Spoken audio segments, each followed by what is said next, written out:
Good morning dear friends. हम लोग ये क्वेश्चन नंबर 9 करने वाले हैं वैल्यूएशन ऑफ गुडविल का, जो कि आपका चैप्टर 3 है, वॉल्यूम 1। जो आपका बुक 1 है, उस बुक 1 में आपको पहला चैप्टर जो है वो बेस्ड है एनपीओ पे, और बाकी सारे चैप्टर में आपको पार्टनरशिप पढ़ाया गया है। जो चैप्टर 2 है उसमें पार्टनरशिप का फंडामेंटल है। जो चैप्टर 3 है वहाँ पर वैल्यूएशन ऑफ गुडविल है, फिर change in profit sharing ratio होगा, फिर एडमिशन होगा, फिर रिटायरमेंट होगा, फिर डेथ होगा। और जब आप हायर क्लासेस में जाएंगे तो आपको डिसोल्यूशन वगैरह पढ़ना पड़ेगा। यहाँ पर भी थोड़ा सा डिसोल्यूशन भी होगा। ये है चैप्टर 1 का वॉल्यूम 1 का आपका समरी।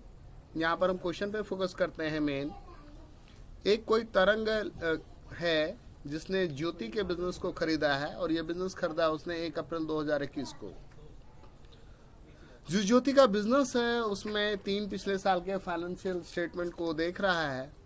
तो सबसे पहले 2019 की अगर हम बात करें तो 2019 में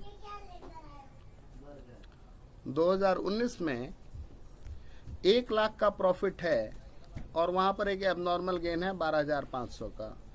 तो जहां कहीं भी एबनॉर्मल गेन या एबनॉर्मल प्रॉफिट होगा वहां आपको क्या करना है, जो गिवन प्रॉफिट है उसमें से माइनस कर देना है। तो 1 लाख में से ये माइनस करोगे 1 लाख में से, तो आपका आ जाएगा 87,500। ओके, फिर क्या है 2020 की अगर हम बात करें तो वहां पर 1,25,000 का प्रॉफिट है। वो भी तब हुआ है जबकि एक एबनॉर्मल लॉस है 25,000 का। अगर ये एबनॉर्मल लॉस नहीं होता तो आपका प्रॉफिट ज़्यादा होता। कितना ज़्यादा होता? तो 125 में आप ये 25 ऐड करोगे, 1,50,000 का प्रॉफिट होता।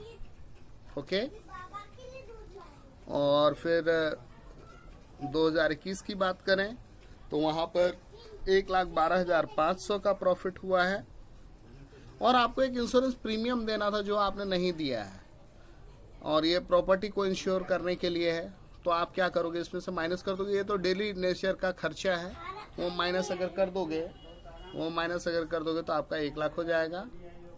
और इन तीनों को अगर हम ऐड करते हैं तो इतना आ जाता है। अब गुडविल का वैल्यूएशन कह रहा है 2 ईयर परचेज, एवरेज ऑफ 3। तो एवरेज ऑफ 3 और उसको 2 से मल्टीप्लाई करेंगे तो कितना आ जाएगा, 2,25,000, जो कि आपका आंसर है। Thank you.